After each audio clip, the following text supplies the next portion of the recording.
ভয়ঙ্কর। বলছে diet, sorry খুব নাম বলা ঠিক হয় না, মানে cold drinks, diet cold drinks. Diet cold drinks এর মধ্যে আরো ভয়ঙ্কর, ওটা চিনি নাই, ওটার মধ্যে আরো কেমিক্যাল আছে চিনির মতো, কিন্তু আমরা খাচ্ছি। বুকে হাত দিয়া বলেন কে খাচ্ছেন না? খাচ্ছি। আতুরান কে খান না? কথা বলার দরকার নাই, আমার খুশি করার দরকার নাই। যারা খায় নাই, যারা আমরা খাইছি হাত তালি দেন তাদের, যারা খায় নাই তারা হিরো, তারা হচ্ছে নায়ক, তারা খায়, ঠিক আছে? আর আমরা জিরো, যারা খাই, বিশ্বাস করেন জিরো। কারণ এক গ্লাস কোক খাইলে 7 গ্লাস পানি খাওয়া লাগে। কি করার জন্য? রং পরিষ্কার করার জন্য কিডনি থেকে। খায় কেউ? খাওয়া সম্ভব না, খাইও না। ক্ষতি হবে কিনা আমাদের?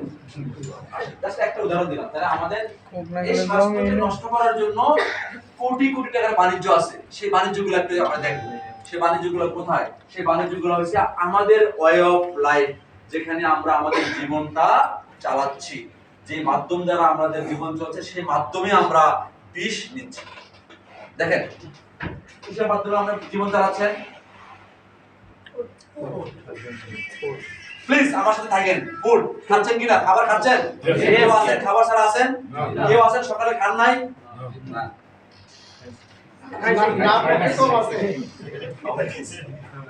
কেউ আছেন আজকে ঢাকার বাতাস নেন নাই? সবাই 2 মিনিট টানলে তো বলে দিতে, তাই না?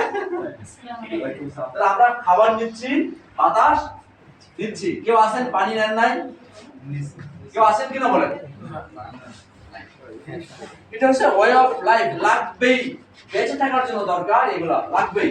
কিন্তু একবার চেক করা দরকার, ঠিক আছে কি খাবার, ঠিক আছে কি বাতাস, ঠিক আছে কি পানি, ঠিক আছে কি লাইফস্টাইল। লাইফস্টাইল কি ঠিক আছে? না। বলেন হ্যাঁ কি না? না। না। দেখেন আমরা সকাল থেকে শুরু করে সন্ধ্যা পর্যন্ত প্রসেসিং খাবার বেশি খাই। কি খাবার? প্রসেসিং খাবার, অর্থাৎ সব প্যাকেটজাত। ঘর থেকে বের হয়ে আসে সকালবেলায়, এখন তো এমন প্রসেসিং চলে আসছে, বোনেরা এখন রুটিও বানাইতে চায় না। রুটি এজন্য বড় বড় কোম্পানি সুযোগ পেয়ে গেছে, তারা রুটি বানায় প্যাকেট করে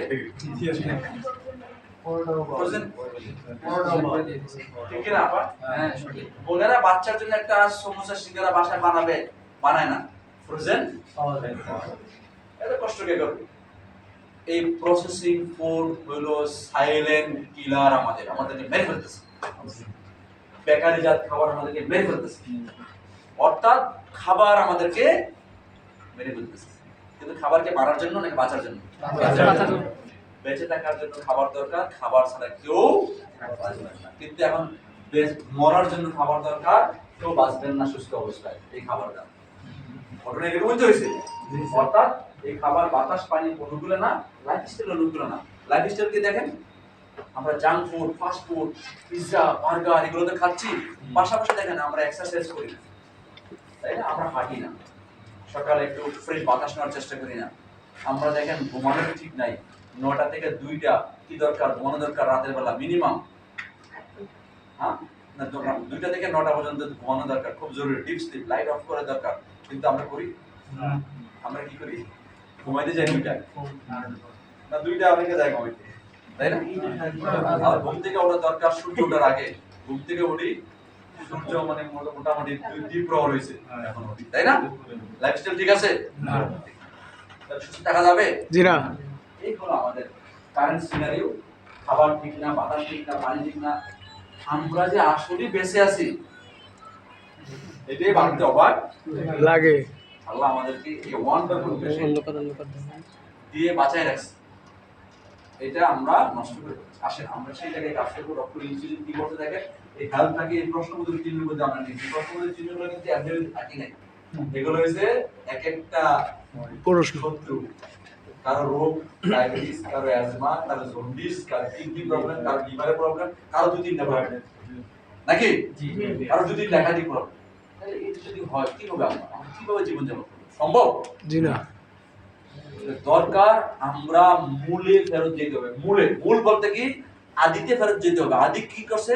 আমাদের দাদার দাদারা যা করছে তা যদি না করতে পারেন বাঁচবেন, বাঁচবেন 50 বছর, তাও মারা যাওয়ার সময় বাসায় মরতে পারবেন। কোথায় মারা যাবেন? বলবে আরে বাইরে তো দেখছিলাম বিকালবেলা একসাথে চা খাইছি, একদম হয়ে গেল। আর আমার দাদাদের 60 বছর বয়সে 120 বছর পাইলে 60 বছর বয়স কি ছিল? যুবক, যৌবন কাল শুরু হয়েছে, ঠিক কিনা? আর আমরা 60 বছরে এগিয়ে যাই,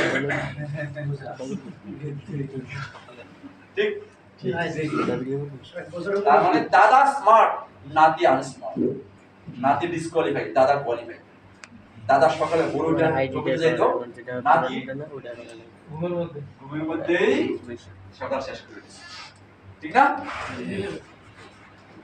এই হলো দাদার অবস্থা, নাতির অবস্থা। আসেন আমরা আদিতে ফেরত যেতে চাই, আমরা চেষ্টা করবো, প্লিজ চেষ্টা করবো আমাদের জীবন ব্যবস্থার মধ্যে প্রগ্রেস নিয়ে আসার চেষ্টা করবো। বিশ্বাস করেন, নিয়ে আসেন, পরিবর্তন নিয়ে আসেন। আপনার স্বাস্থ্যটাকে এনজয় করেন, সেটা খাবারে হোক, ব্যায়ামে হোক, চিন্তায় হোক। চিন্তায় হোক, অনেকের চিন্তাও খারাপ, খারাপ চিন্তা করে। ওই লোকটা, এই লোকটা যদি ভালো হয় আমার সুবিধা আছে না, আমার কাজ কি? এই লোকটা বিপদে আছে, এই লোকটা আল্লাহ ওর বিপদটা দূর করে দাও, প্যারাশন দূর করে দাও, ঠিক না? তাহলে আমি যদি বলি 10 জনকে যদি বলি দেখেন তো, আল্লাহ ওরে ভালো করো, আল্লাহ ওরে ভালো করো, আল্লাহ ওরে ভালো করো, ভালো করো, ভালো করো, ভালো করো, ভালো করো, ভালো করো, দেখুন আপনার মানসিক ভাবে চাঙ্গা হয়ে গেছে, আপনার দেখুন ভালো লাগতেছে। এই জন্য একজন বড় দার্শনিক বলছেন, যখন কোন কিছু ভালো লাগবে না বারান্দায় দাঁড়াইবেন, দাঁড়ায় বলবেন খালি আধা ঘন্টা বলতে থাকবেন এই রাস্তাতে যে যাইতেছে আল্লাহ ওর ভালো করো, ওর ভালো করো, ওর ভালো করো, ওর ভালো করো, আপনার মন ভালো হয়ে যাবে। বিশ্বাস করো। আর আমরা কি করি? আমরা কি করি শুনেন, আমরা যে কাজটা করি, গল্প বিশ্বাস করবো এটা হচ্ছে না, আমরা কি করি দেখেন। গল্পটা হলো এরকম, মরুভূমিতে দত্ত দুই বন্ধু যাচ্ছে, দত্ত কি করছে? দাঁড়াইছে, দাঁড়ায় বলছে কি যে তোমাদের কর্মকাণ্ডে আমি খুশি হয়েছি, বলো তোমাদেরকে কি দিব। তুমি শর্ত একটা হলো, এক বন্ধুকে বলছেন তোমাকে আমি যা দিব, তোমার বন্ধুকে আমি তার ডাবল দিব, চাও ধন জওহরত হীরা জওহরত যা চাও। বন্ধু চিন্তা করছে, প্রথম বন্ধু চিন্তা করছে কি বলবো, সে আমি যদি একটা বাড়ি চাই ওরা 2টা বাড়ি দিয়ে দিব, আমি যদি এক বস্তা স্বর্ণ চাই ওরা 2 বস্তা দিব। এটা খারাপ চিন্তা, কত খারাপ। ও চিন্তা করছে তাহলে আমার একটা চোখ কানা করে দাও,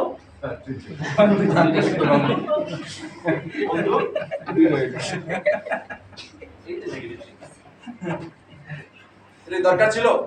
তার মানে আমরা এমন মানুষ, আমার একটা চোখ জায়গা 2টা যায়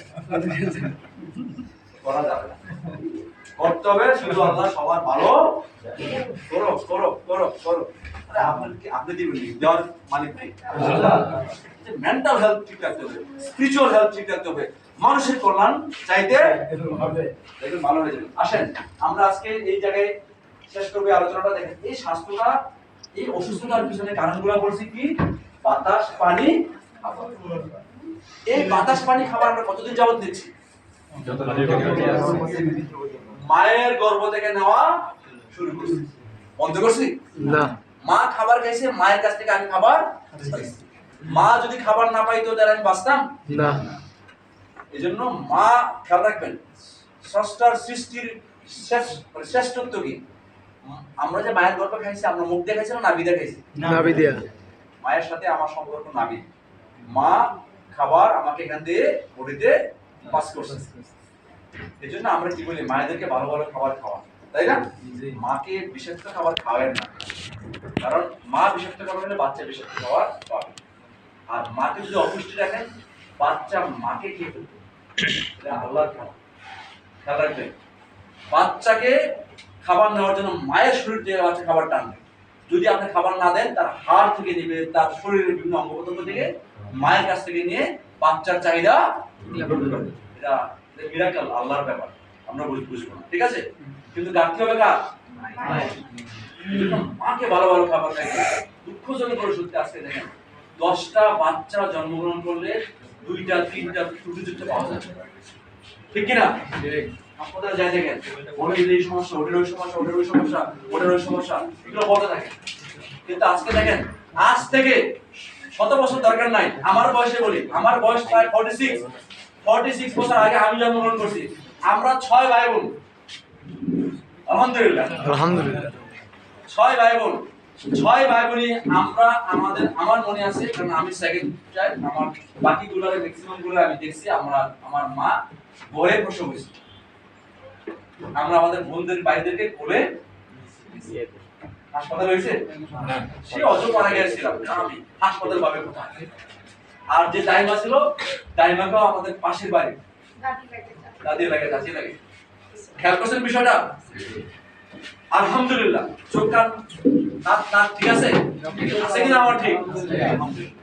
তার মানে এখন এত আধুনিক কত কিছু আছে, কিন্তু বাচ্চার বলে বাচ্চার তো খাদ্যনালীর সমস্যা হয়ে গেছে, বাচ্চার তো ব্রেনের সমস্যা হয়ে গেছে, বাচ্চার তো অতিরিক্ত লিভার সমস্যা হয়ে গেছে, মানে জন্ডিস বলে না, বলছে সিসিউতে ঢুকান। কারণ কি? আহমক আমরা আমাদের সন্তান এবং সন্তান সমূহ মায়েদেরকে পরিচর্যা যত্ন করি না। আমরা মনে করি যে এসির ভিতরে রাখছি না, মনে হয় না, যত্ন হলে তাকে প্রপার নিউট্রিশনাল খাবার দেন, আর আমরা কি দেই? প্রপারলি মেডিসিন ড্রাগ দেই। মা খাইছে iron, folic acid, zinc, calcium জাতীয় খাবার, আর আমরা তাদেরকে দিই iron, folic acid, zinc, calcium জাতীয় ট্যাবলেট। ঠিক কি না? আমাদের মায়ের আয়রন, ফলিক অ্যাসিড চোখে দেখছে, কিন্তু iron, folic acid, zinc, calcium এগুলো খাবারের মধ্যে নাই, পর্যাপ্ত আছে।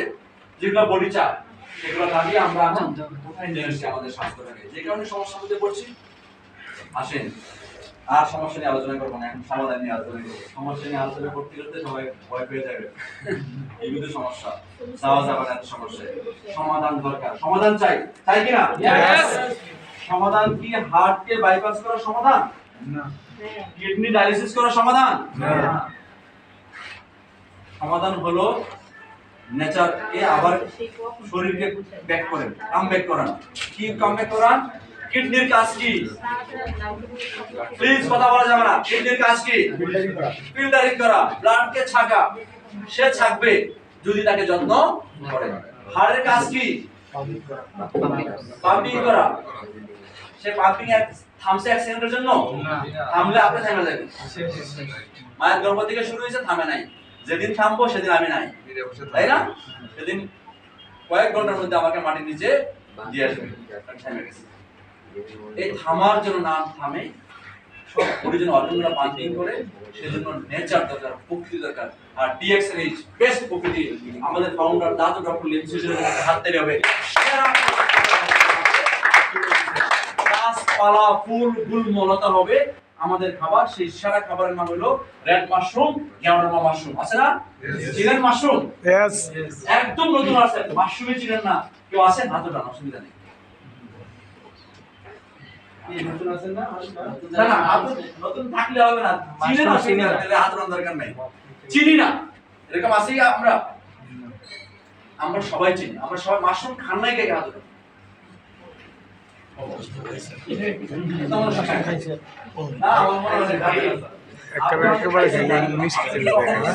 রেস্টুরেন্টে স্যুপ খাইছেন?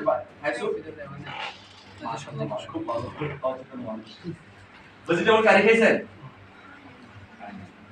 অনেকে হয়তো থাই স্যুপ খাইছে, ভেজিটেবল কারি খাইছে, বাটার মাশরুম খাইছে, জানি না, তাই না? এখন তো মাশরুম প্যাকেট কিনতে পাওয়া যায়, अवेलेबल পাওয়া যায়। আসেন আমরা সেই থাইয়ের নামে একটু পরিচিত হই। পাশে থেকে আমরা ফাঙ্গাই বলি, ছত্রাক বলি, যাই বলি না, বিভিন্ন নামকরণে আমরা নামকরণ করি। বাট কপি কেজি ওষুধ নাই, এইটা এখন বৈজ্ঞানিকভাবে সারা দুনিয়াতে এত বেশি প্রচার ব্যাপকতা আছে, এটা আমরা সারা দুনিয়াতে। আসেন আমরা ফাঙ্গাই বলি, ছত্রাক বলি। এই মাশরুম সারা পৃথিবীতে অনেক রকমের আছে, অনেক জাতের আছে, অনেক প্রজাতির আছে। তার মধ্যে কত প্রজাতি আছে? ৩৮,০০০ প্রজাতি আছে। প্লিজ একটু আমাদের খেয়াল করবেন, ৩৮,০০০ প্রজাতি। এক একটা প্রজাতিতে আবার অনেক ধরনের মাশরুম আছে। এজন্য বলা হয় পৃথিবীতে লক্ষাধিক মাশরুম আছে। এক একটা প্রজাতিতে বাঘ আছে। যেমন গেওয়ারমার মধ্যে বাঘ আছে অনেকগুলো, গেওয়ারমার স্পিসিস আছে ২০০ রকমের। এরকম অনেক প্রজাতি আছে, লক্ষাধিক ফাঙ্গাই আছে। ফাঙ্গাই বা ছত্রাক আমরা বলি, আমরা বই পুস্তকে ছত্রাক হিসেবে চিনি। ছত্রাক হিসেবে আমরা পড়ালেখা করছি, তাই না? ব্যাংকের সাথে ট্রিট করছি। ব্যাংকের সাথে দেখছেন? यस। কিন্তু আসলে ব্যাংকের সাথে কি খাওয়া যায়? ব্যাংকের সাথে খাওয়ার উপযোগী 38,000 প্রজাতি থেকে 36,000 প্রজাতি খাওয়ার অনুপযোগী। খাওয়া যায় কত? 2000 সবজি হিসাবে খাই কত? 1800 200 কত? 200 হলো আর ভালো বলেছিলাম। আর 200 থেকে সারা কয়টা? 6টা এই টাকা এটা এখানে আমাদের কাজ। আমি 1-2 মিনিটে শেষ করব, কিন্তু এই 2 মিনিটের আলোচনা করা দরকার ছিল মিনিমাম 2 ঘন্টা, কিন্তু আসলে সময় হবে না। এই 6টা প্রজাতির মাশরুম ডক্টর লিখছেন ওনার যে লাইফের 10 বছর আমরা বলি এমনি 10 বছর, এই 6টা মাশরুমকে উনি কি করছেন? অর্গানিক ভাবে চাষ করছেন। অর্গানিক চাষ করার কারণ আছে। অর্গানিক চাষ করলে কেমিক্যাল চাষ করলে ক্ষতিকর হবে, অর্গানিকে ক্ষতিকর নাই। টিস্যু কালচার মেথড ইউজ করছেন এই 6টাকে 6 in 1 এ নিয়ে আসছে। টিস্যু কালচার ইউজ করছেন এই কারণে 6টার মধ্যে যে জেনেরিক ভ্যালু আছে, ঔষধি প্রপার্টিজ গুলো আছে, একটার মধ্যে যেন নেওয়া যায়, এজন্য জেনেরিক হিসাবে 6 in 1 করছেন টিস্যু কালচারে। টিস্যু কালচার মেথড ইউজ করে কোল্ড প্রসেস করছেন। কোল্ড প্রসেস করছেন এই কারণে 6টা মাশরুমকে ঠান্ডা করে শুকাইছেন। দেখেন এটা একটা এক্সপেন্সিভ বিষয়। ওই কোল্ড প্রসেসের মাধ্যমে মাশরুমগুলোকে প্রসেস করছেন, পরে ফাইবার সেপারেশন করছেন, অর্থাৎ চূর্ণ বিচূর্ণ করে 20 কেজি কাঁচা মাশরুম থেকে 1 কেজি ফাইন পাউডার নিয়েছেন, অর্থাৎ 20:1। আর 19 কেজি ফাইবারগুলোকে আলাদা করে দিয়েছেন। ফ্রুট বডি নিয়েছেন 1 কেজি। এই 1 কেজি মাশরুমকে আমরা আজকে নিয়ে আসছি আমাদের খাওয়ার জন্য। কত কেজি? 1 কেজি। কত থেকে? 20 থেকে। আসেন, এই মাশরুম খাইলে কি হবে এটা জরুরি। জরুরি কিনা? মাশরুম খাইলে এতক্ষণ প্রায় 20-30 মিনিট যা আলোচনা করে আসছি, যেই খারাপ অবস্থায় আমরা আছি বাতাস পানি খাদ্য দ্বারা আছি না, যেটা আমার বডিকে অ্যাটাক করতেছে। কাকে অ্যাটাক করতেছে? বডিকে, আমার স্বাস্থ্যকে অ্যাটাক করছে, আমার দেহকে অ্যাটাক করছে। এই মাশরুম যদি আমরা অ্যাভেল করি, ডেইলি লাইফে ব্যবহার করি, আমার বডির রুট পোর্শন থেকে, মূল থেকে ময়লা বের করতে সহযোগিতা করবে। বুঝা গেল? মূল পোর্শন কি? আমার দেহ nothing but cell, trillion trillion cell দ্বারা আমাদের দেহ। এই সেল জীবিত, আমরা জীবিত। সেল মারা গেলে আমরা মারা যাব, সেল অসুস্থ হলে আমরা অসুস্থ। ছোট্ট বায়োলজি এটা। সেল মিন্স হার্টের সেল, কিডনির সেল, ব্রেনের সেল, লিভার সেল। খেয়াল করছেন? ইন্ডিভিজুয়াল এই লাইফ গুলা যদি জীবিত থাকে, আমরা জীবিত থাকবো। এই কি হয় দেখেন, একটু আলোচনা না করলেই না। আমার দেহটা কি চায় দেখেন, দেহটা চায় শুধু কি? নিউট্রিশন চায়, অক্সিজেন চায়। এই নিউট্রিশন অক্সিজেন